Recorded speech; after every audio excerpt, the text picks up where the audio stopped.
નમસ્કાર દર્શક મિત્રો, તપોભૂમિ ગુજરાતના ડિજિટલ પ્લેટફોર્મ TGNમાં આપનું પુનઃ સ્વાગત છે. હું છું આપનો મિત્ર પ્રફુલ્લ ત્રિવેદી.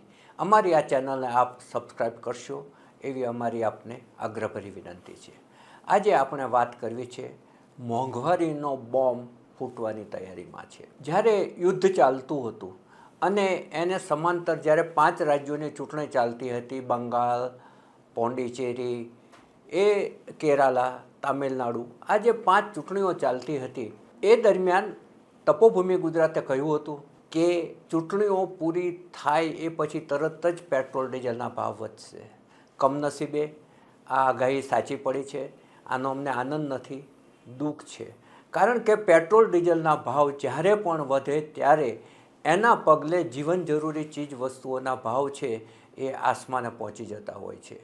આજે છેલ્લા 15 દિવસની અંદર પેટ્રોલ અને ડીઝલના ભાવમાં ચોથો વધારો ઝીકાયો છે. પેટ્રોલમાં ₹2.61 અને ડીઝલમાં ₹2.71 વધારો થયો છે, જેને કારણે પેટ્રોલ છે એને સેન્ચુરી મારી દીધી છે. પેટ્રોલના ભાવ ₹102.12, જ્યારે ડીઝલના ભાવ ₹95.20 થઈ ગયા છે. આજે ભાવ વધારો જેમ જેમ થતો જશે હજી પણ થવાની સંભાવના છે. કારણ કે હોર્મુઝ સ્ટ્રેટમાંથી હવે બધા જ જહાજો નીકળી શકશે એવી પરિસ્થિતિ આકાર લઈ રહી છે.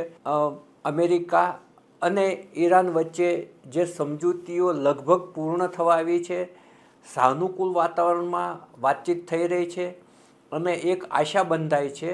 પરંતુ જો હોર્મુઝ સ્ટ્રેટ ખુલ્લો કરવામાં આવે તો પણ એની પ્રક્રિયા પતતા ઓછામાં ઓછા 3 થી 4 અઠવાડિયા જશે. એટલે આવતી 3 થી 4 અઠવાડિયામાં શું પરિસ્થિતિ થશે એ જોવાનું રહે છે. કારણ કે આપણે ત્યાં જે ક્રૂડ ઓઇલ છે, કાચું તેલ છે, એ 90% વધારે બહારથી આવે છે અને યુદ્ધ દરમિયાન જે બેરલના ભાવ $60 હતા એ વધીને 100, 110, 90 એમ ચડ ઉતર થતી રહે છે. એના ભાવ વધતા રહે છે અને ડોલર સામે રૂપિયો છે એ પતલો થઈ ગયો છે, જેને કારણે મોંઘવારી છે એ સતત વધતી જાય છે. હવે પેટ્રોલના જે કાચું તેલ અહીંયા આવે ત્યારબાદ રિફાઇનરીની પ્રોસેસના ખર્ચ એના પર ચડે છે, એજન્ટનો નફો એના પર ચડે છે, કેન્દ્ર સરકારની એક્સાઇઝ ચડે છે, રાજ્ય સરકારનો વેટ ચડે છે. એટલે જે પેટ્રોલના ભાવ છે, ડીઝલના ભાવ છે એ વધે છે.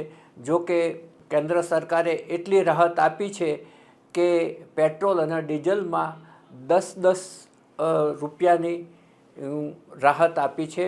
એટલે એ જે એક્સાઇઝમાં રાહત આપી એને કારણે થોડા ભાવ કંટ્રોલમાં રહ્યા, નહીં તો અત્યારે એ પણ ભાવ ચડી ગયા હોય. એટલે હવે આગળ આપણે જોવાનું રહે છે કે પરિસ્થિતિ શું આકાર લે છે. ડીઝલનો ભાવ વધારો છે જ, પરંતુ ડીઝલમાં તો ભાવ વધારાની સાથે એની તંગી પણ છે. આજે ખેડૂતો છે એને માથે ચોમાસું આવી રહ્યું છે ને ચોમાસા પૂર્વે જે ખેતીનું કામ કરવાનું હોય, ખેતરને ખેડવાનું હોય, અને હવે બળદની સંસ્કૃતિ લુપ્ત થઈ ગઈ છે, બધું ટ્રેક્ટરથી થાય છે અને ટ્રેક્ટરની એવરેજ 1 લિટરે 8 કિલોમીટરની હોય છે.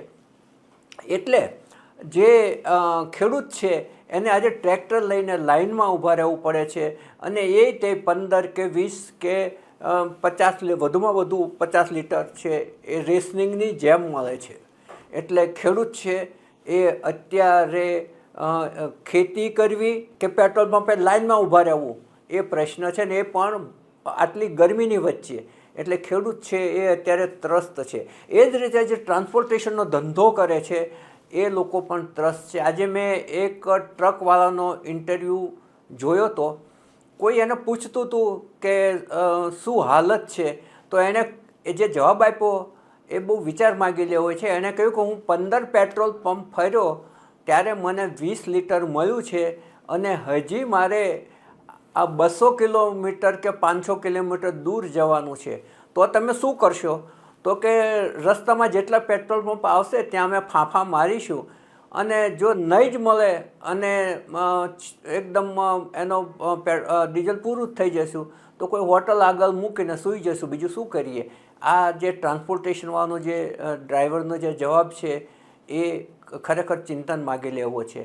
અને બીજી તરફ જે ખેડૂતોની પરિસ્થિતિ છે એ પણ અત્યંત ખરાબ છે. ખેડૂતો ગામડાના જઈએ અને અત્યારે પૂછીએ તો એ લોકો ખરેખર ત્રાસી ગયેલા છે. અને એને કારણે ખેતી પણ મોંઘી થવાની છે.